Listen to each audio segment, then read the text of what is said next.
Y efectivamente Jesús no rehúsa a la adoración. Y no rehúsa a la adoración porque es Dios. Ahora, esta atalaya del año 1880 es consistente en la doctrina según la cual Cristo es Dios. Esto puede entonces corroborarse en las páginas 2 y 3 de esta atalaya del año 1880, siendo presidente el fundador de los Testigos de Jehová, Charles Taze Russell. Ahora, existe otro texto, y hablo de la atalaya del año 1892. Exactamente la atalaya del 15 de mayo de ese año, de 1892, establece allí una consistencia en cuanto a Cristo como Dios. En esa atalaya en particular, lo que se dice es que si es apropiado o no elevar las oraciones a Cristo.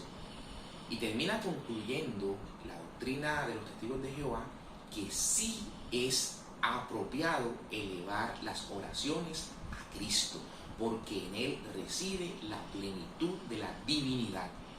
Hoy no dirigen oraciones a Cristo porque entienden que no es Dios, mientras que en épocas de su fundador, en este atalaya precisamente del año 1892, se evidencia que sí se rinde adoración a Cristo y se le dirigen oraciones a Jesús. Esto puede ser corroborado en la atalaya citada del año 1892, del 15 de mayo, página 157 exactamente. Ahora bien, el mismo Charles Russell, es decir, en presidencia de Charles Russell, en el año 1898, hay otra atalaya, la del 15 de julio, página 216, puede ser corroborado lo que voy a decir. Se plantea la pregunta si aquello de la adoración a Cristo es tal vez una mala traducción o si en verdad Cristo es objeto de adoración.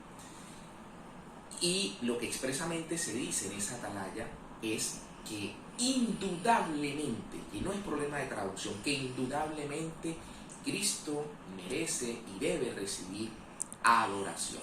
Cristo fue adorado y como fue adorado Cristo, así lo entienden los Testigos de Jehová en esa fecha, pero sabemos que hoy han cambiado esta versión.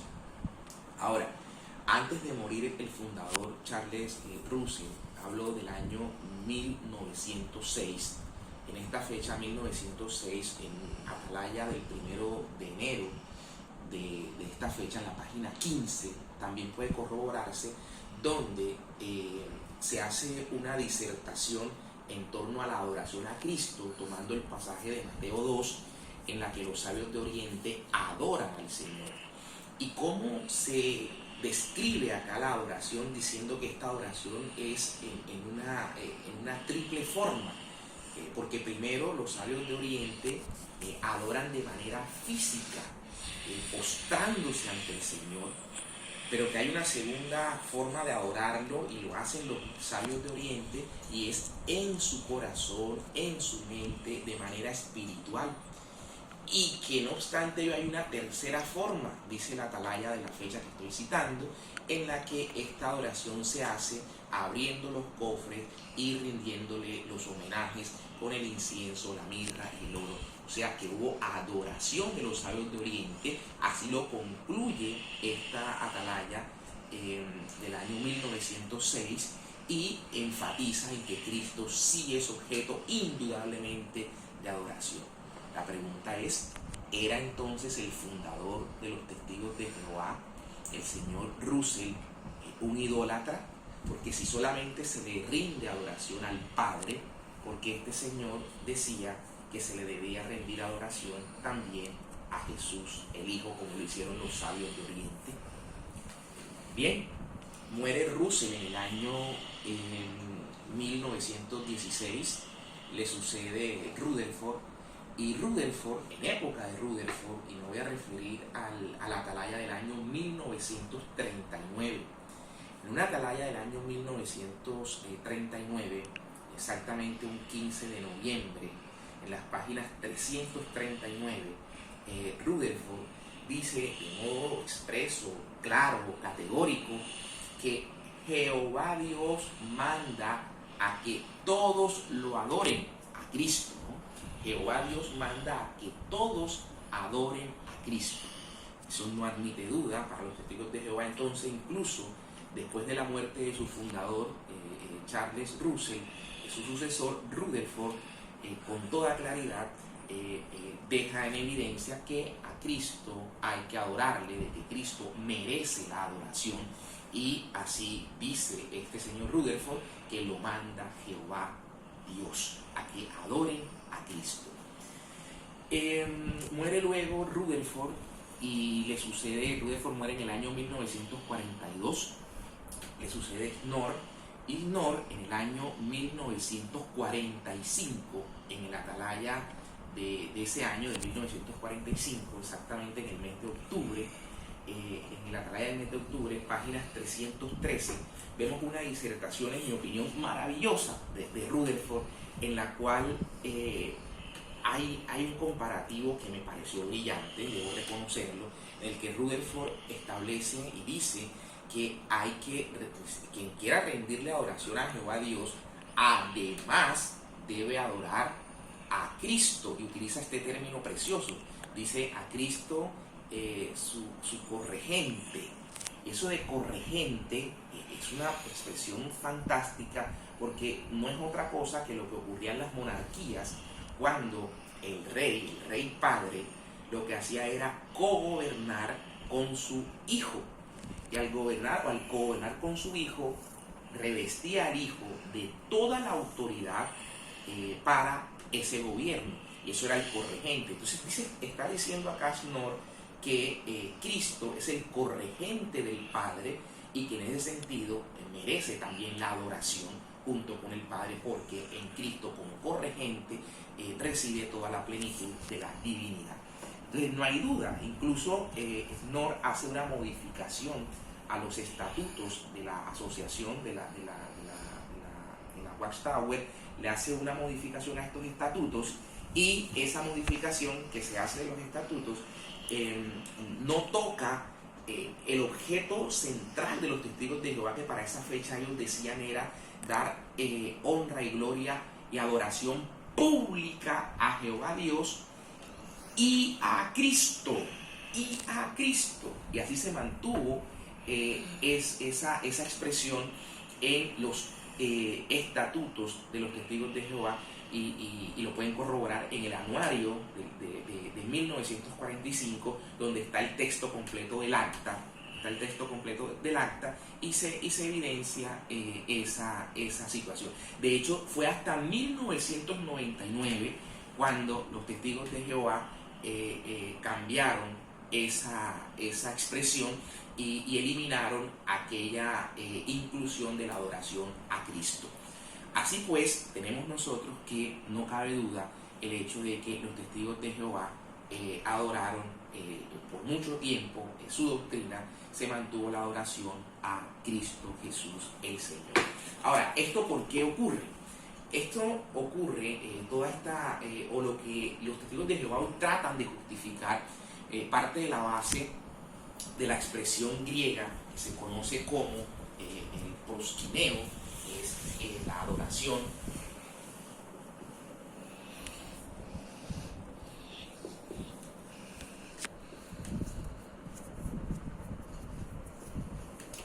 Este proskuneo es precisamente lo que los testigos de Jehová intentan hoy día tergiversar para no reconocer la adoración a Cristo.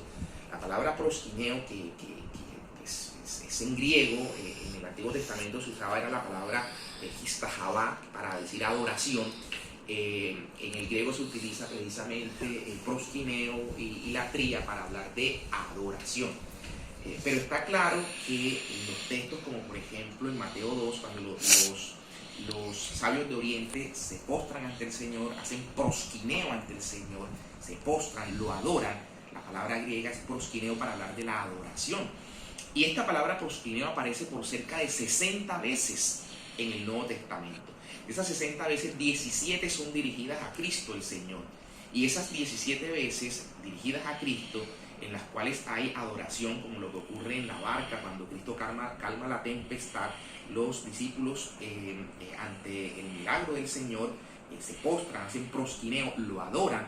Pero los testigos de Jehová no traducen allí adorar, sino que traducen reverenciar. Cuando los sabios de Oriente llegan y se postran y lo adoran, ellos no traducen lo adoran, sino que le rinden homenaje.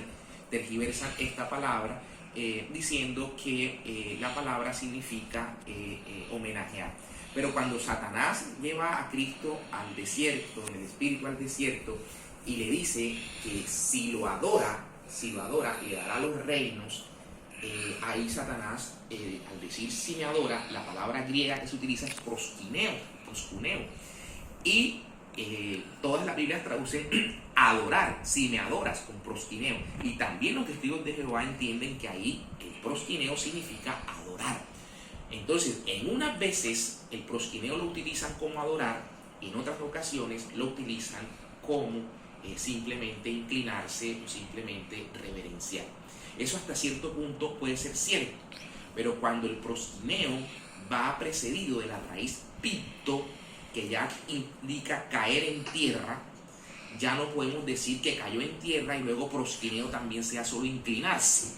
Cuando los sabios de Oriente llegan y hacen picto, caen en tierra y luego hacen proskuneo, es decir, luego lo adoran, ahí no cabe duda de que se trata de adoración.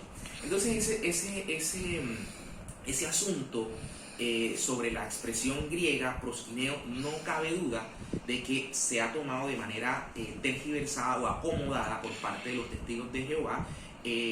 Cada vez que proskuneo se utiliza frente a Jesús, no lo toman como adorar, pero cuando se utiliza ante Satanás el proskineo, ahí sí es adorar.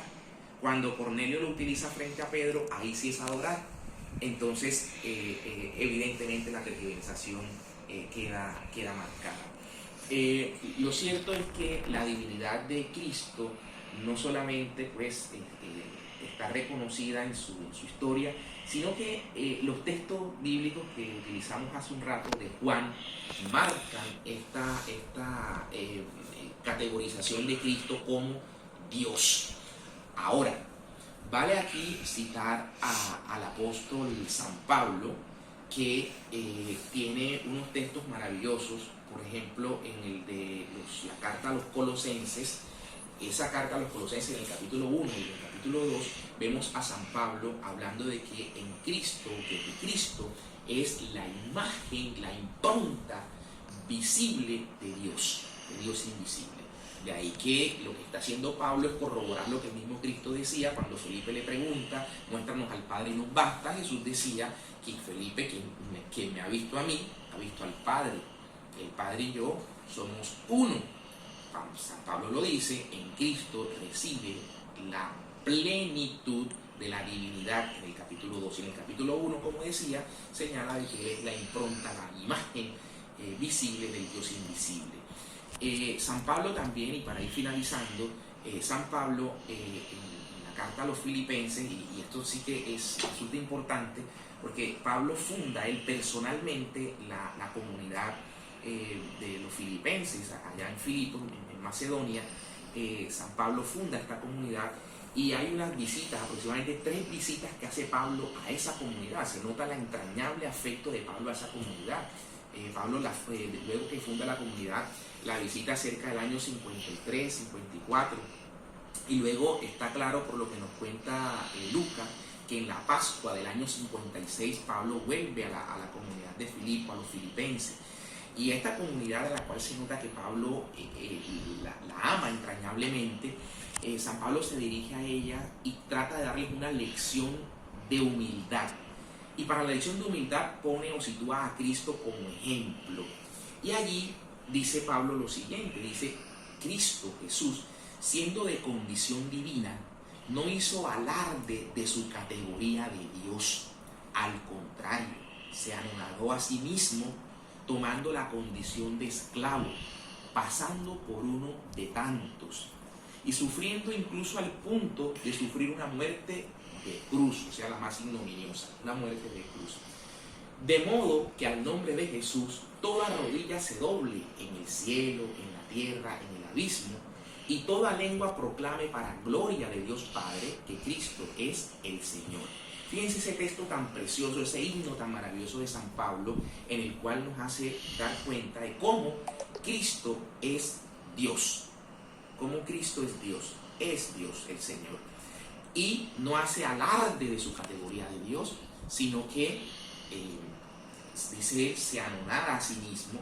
Pero el hecho que Cristo no haya hecho alarde de su categoría de Dios, no haya exigido los derechos de Dios, no quiere decir que no haya sido Dios. Todo lo contrario, el hecho que las Escrituras no muestren a un Cristo autoproclamándose Dios, lo que está claro es que no hizo alarde de esa categoría, como evidentemente lo dice el apóstol Pablo. Entonces, finalmente, citemos lo que también, porque este tema ya está decantado. La historia de la humanidad ya este debate lo dio y lo cerró en el año 325 en el Concilio de Nicea. En el Concilio de Nicea, cuando Arrio y su grupo de seguidores, los arrianos, desconocían la divinidad de Jesús, como hoy lo están desconociendo los testigos de Jehová después de tanto tiempo, en cabeza de Atanasio, que fue uno de los mayores defensores, se convoca el Concilio de Nicea, allá se establece con toda claridad sobre Cristo. Primero se dice de Jesús que es genitum non factum, es decir, engendrado no creado. Yo soy criatura, tú eres criatura, la humanidad es criatura de Dios. Cristo no es una creación de Dios, Cristo es genitum, engendrado, non factum, no creado. Cristo es Deum de Deo, Deum vero de Deo vero, Dios de Dios, Dios verdadero de Dios verdadero, lumen de lumen, luz de luz. Ese es Cristo, consustancial en patris, dice el texto del Concilio de Nicea, consustancial en patris, de la misma esencia del Padre. Vimos cómo los griegos utilizan la expresión prosto, unido al Padre, consustancial al Padre, de la misma esencia del Padre. De tal manera que está evidenciado que el Señor Jesús merece nuestra oración, es Dios Hijo, merece nuestra oración. A Él toda rodilla ha de doblarse ante Él y toda la gloria, todo el honor para Él, como hermosamente recitamos en nuestro himno, el gloria a Dios en el cielo, al Padre, pero gloria también al Cordero, al Hijo unigénito del Padre. A Él sea la gloria por los siglos de los siglos.